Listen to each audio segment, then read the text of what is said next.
Although Neuro-Agility is a term that I created in 2017, the construct of Neuro-Agility has been a work in progress for over 27 years. When I started in 1992 as a business consultant, helping clients to address development needs and helping them solve some pain problems, I always thought, so what is the most inclusive way that one can go about rendering services that are inclusive of all races and genders and age groups and beliefs and so forth? And I realized that the brain is the common denominator that everyone has in common with each other. A brain has no color, no race, no gender. We learn, we think, and we process information in similar ways if we look at it from a neurophysiological point of view. So I started with brain-based learning in the early 90s. We used that as the point of departure to develop products that can help clients solve the pain and the problems that they have. But at Neuro-Link, we always believe that you cannot improve what you cannot measure. So I also started creating assessments that can measure performance and then that indicates to us in which areas we can develop people. Over the years, I also became a part-time lecturer at the University of Pretoria. And then I also became involved in the neuroscience research group of the University of Pretoria. And my function there specifically is to translate neuroscience into tools that helps the world of business drive business results. But I've also been involved for over 2 decades with the Association for Talent Development. And that's where I learned about different learning solutions, but also the trends necessary for us to, the things we have to develop in order to align with the trends of the future in order to improve performance and to help people develop talent. So over these years, with all the assessments and the learning solutions that we developed, this is how it became very clear that there is a need for a construct that I formulated, trademarked, and registered as Neuro-Agility. So this is now a tool that we assist people in identifying potential, in improving brain performance and brain health, and also to reduce or minimize the risk for human error. And this is now a whole state-of-the-art delivery system that I have developed that is used across the globe by thousands of people. But the question is, so what is Neuro-Agility? And if we look at a literal translation of Neuro-Agility, there are 2 focus areas in that word, neuro and agility. So neuro is about your brain, your nervous system, and your nerves. But agility has 3 keywords in its definition. It is about fast, easy, and being flexible.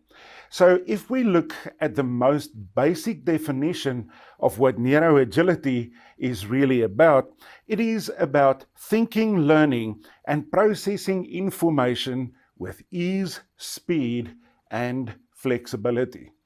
But simply put, Neuro-Agility is about having a fast, flexible, and a focused mind. It, in a nutshell, tells us that Neuro-Agility is about optimizing all the brain regions so that all those regions function at optimum level simultaneously. In other words, it's really about getting the most out of your brain and utilizing the whole brain. So developing and optimizing the brain-based elements that impact how we think, learn, and process information is the starting point for all people if they want to improve their brain fitness and their mental flexibility. But sometimes it's a good thing to just have a look at the other side of the coin. And we have to ask ourselves, so what is neuro-agility not? Neuro-agility, in the first place, is not about therapy.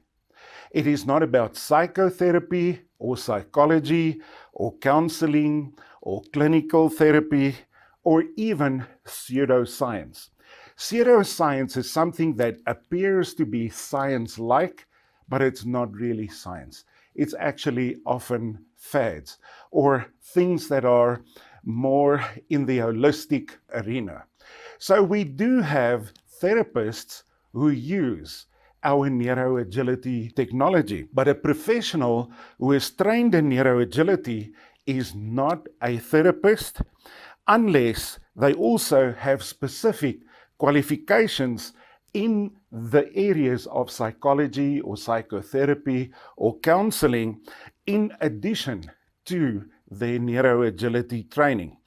And when they have those qualifications, it means that they use the neuro-agility as an additional tool in their toolbox in order to help their clients solve problems and to address some development needs. If we look at the next slide, still about what neuro-agility is not, it is not pathology. So when we talk about neuroscience, people often get the idea that it's all about medicine and pathology. So neuro-agility is not about medical care, it is not about neurology, it is not about biokinesthetics or occupational therapy or physiotherapy. If we look at people who are trained, we do have occupational therapists, medical doctors who have trained in neuro-agility. And when they have trained in it, they use this as an additional tool to the qualifications they already have that have qualified them as people who make a difference in the medical care industry. It is important to understand that in terms of neuroscience, as much as it has a very powerful, strong stream of pathology and medicine, there's also a development stream. And that is the space in which neuro-agility plays. We look at the learning, the thinking, and the development implications of certain brain regions and how we can improve that. But you don't have to be a doctor in order, or an occupational therapist or a physiotherapist in order to utilize the technology that we have built in Neuro-Link. Another important aspect of what neuro-agility is not. Very often when I interact with people and we talk about developing the competence of neuro-agility, I get the idea that people think if I have a big ego, if I have a strong-willed mind, if I have very strong or superior intelligence, I am a very smart person who reasons very well, then I am neuro-agile. But neuro-agility is a competence you develop regardless of having strong mental faculties. So it is important to remember that you may have strong mental faculties like a good memory, good reasoning, being strong-willed, and so forth. But it does not mean that you are cognitively flexible or brain fit. Just imagine if you have these great mental faculties and you add to that brain fitness and mental flexibility, you will amplify and accelerate those mental faculties that you do have. But neuro-agility is a competence you develop, and just because we may be smart people who have strong mental faculties does not necessarily imply that you are brain fit or cognitively flexible. So what does a lack of neuro-agility look like? In the first place, when people are not neuro-agile, the first thing we see is they have mental rigidity. In other words, they very often get stuck into certain viewpoints and they often display a strong, fixed mindset. So they just function within that framework and don't have the flexibility to look at different options or to display constructiveness or a growth mindset and various sets of mindsets necessary to really have an agile mind. Normally, we also see it that if I am not brain fit and not flexible, I will learn slower, and obviously it will take me longer and sometimes be harder to solve problems. People who are not neuro-agile are not change agile. So they normally resist change or try to stop it or try to avoid it, but they cannot, with an easy, flexible, and focused mind, move through the turbulence of change. It is also displayed, a lack of neuro-agility is also displayed when we look at the amount of errors that people emit. So it can sometimes just be mental errors that we make in the workplace or in our thinking or learning, but it sometimes also results in accidents and incidents that happens in the workplace that costs us because our minds were not focused, fast, and flexible. We do see a lack of neuro-agility also in physical rigidity. And that means often people will display hand-eye coordination problems, have difficulty to move in rhythms, and to move fast and quickly in terms of sport or in terms of even practices like reading, where I have to use my eyes, which are the only part of my brain that's visible. And if I have hand-eye coordination problems, it will impact in the ease and the speed with which I learn.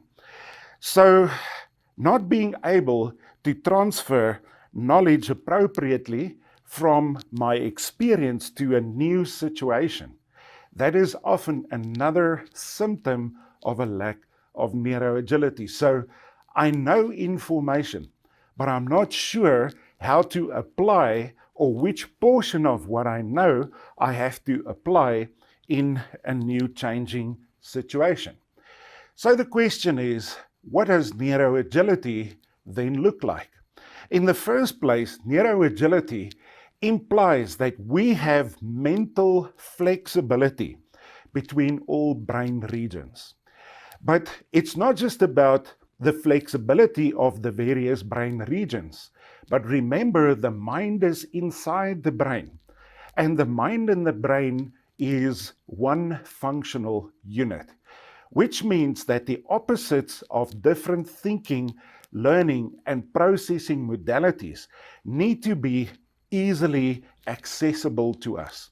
So mental flexibility means I can be analytical, critical in my thinking, and creative, innovative at the same time. I can be expressive and receptive in any new changing situation based on what the situation requires of me. I will be emotional and rational, not the one or the other, because that displays lack of neuro-agility, but the one and the other. When we are neuro-agile, we can access the opposite ranges of different processing, thinking, and learning modalities at the same time and utilize the functions necessary for us to deal with that changing situation or the problem that we have to solve. It means that we utilize all the sensory modalities of visual, auditory, and kinesthetic information when we learn, think, and process information. And it means that we can access various ways of being smart and develop those various ways of being smart in order to be able to deal with our changing situations. But also, what does neuro-agility look like? It means that we can see that people have ease with being agile physically. In other words, they have strong brain agility.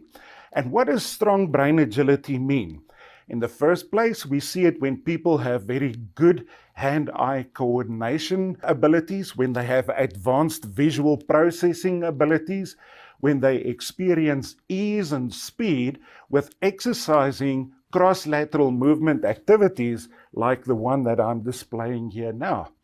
And then we see it in people's ability to read fast, but still maintain a very strong comprehension. That is an agile brain. But also, if we look at the next slide, in terms of what neuro-agility looks like, you always see it in mental flexibility. And what we mean with a mental flexibility here is that people can maintain multiple ideas and understandings simultaneously and apply them in situations as they change. It means that people can easily flex mental muscle and move between various metaphoric modes of thinking and learning with ease and speed. But also, easily drawing connections between past and current and future experiences is very important. I need to be able to tap into my experiences from the past and what I've learned and filter what would be necessary of that experience and what do I have to relearn or unlearn so that I can apply it in this new changing situation. Mental flexibility means that we quickly recognize patterns and see connections between various experiences.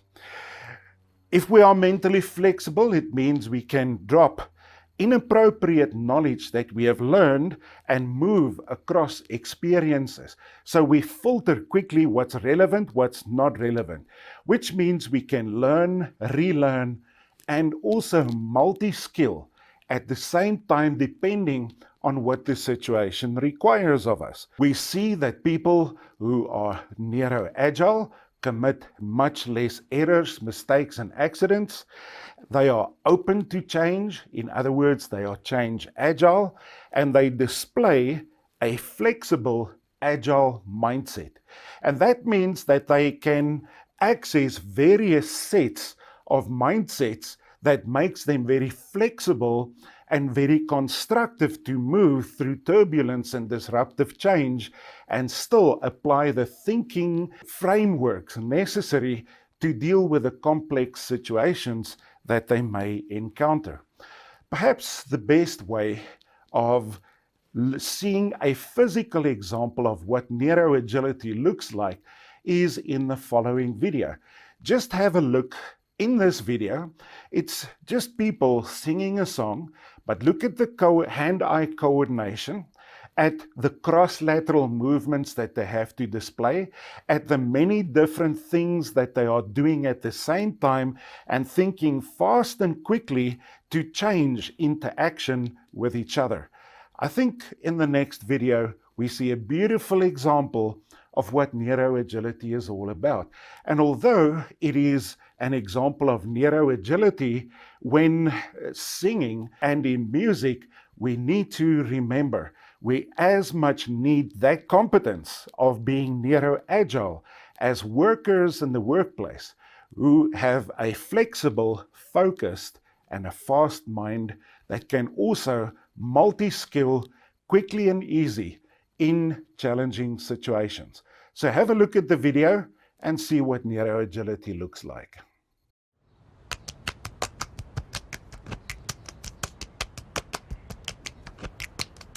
This was all you, none of it me.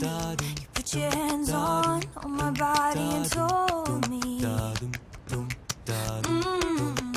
told me you were ready for the big one, for the big jump. I'll be your last love, everlasting, you and me.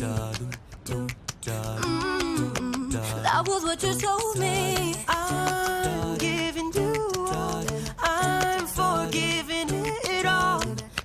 You set me free. Send my love to your new love.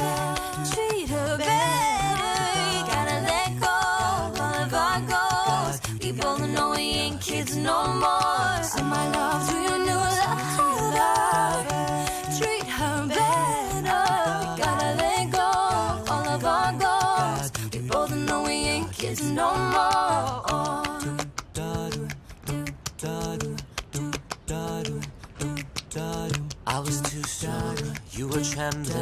couldn't handle the hot heat rising. Baby, I'm still rising. I was running, you were walking. You couldn't keep up, you were falling down. There's only one way down. I'm giving you up, I'm forgiving it all. You set me free. Send my love to your new love. Treat her better. Gotta let go of all of our goals. We both know we ain't kids no more. Send my love to your new love. Treat her better. Gotta let go of all of our goals. We both know we ain't kids no more. If you're ready, if you're ready, if you're ready, I'm ready. If you're ready, if you're ready, we both know we ain't kids no more.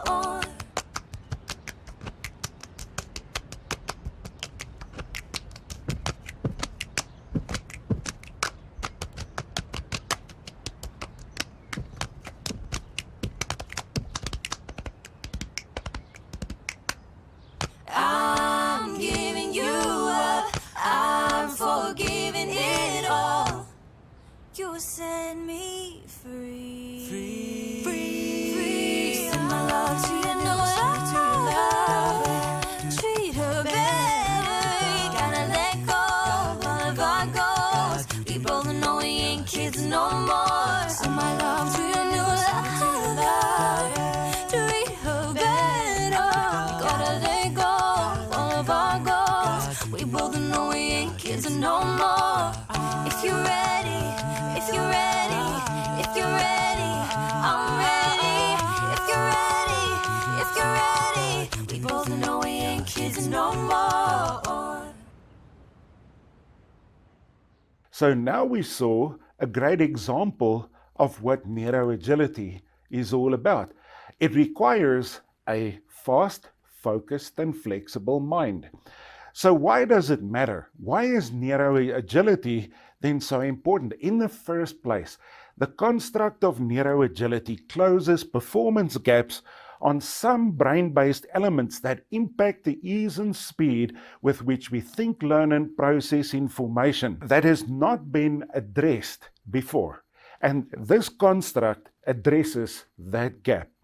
But also, Neuro-Agility complements and advances and validates the behavioral sciences and other agility constructs as well, because we follow a strong brain-based neuroscience approach, which means that anchoring your development practices into the hard sciences like genetics and chemistry and neurophysiology now makes the science we use behind Neuro-Agility, it just amplifies our learning and people development practices so much more.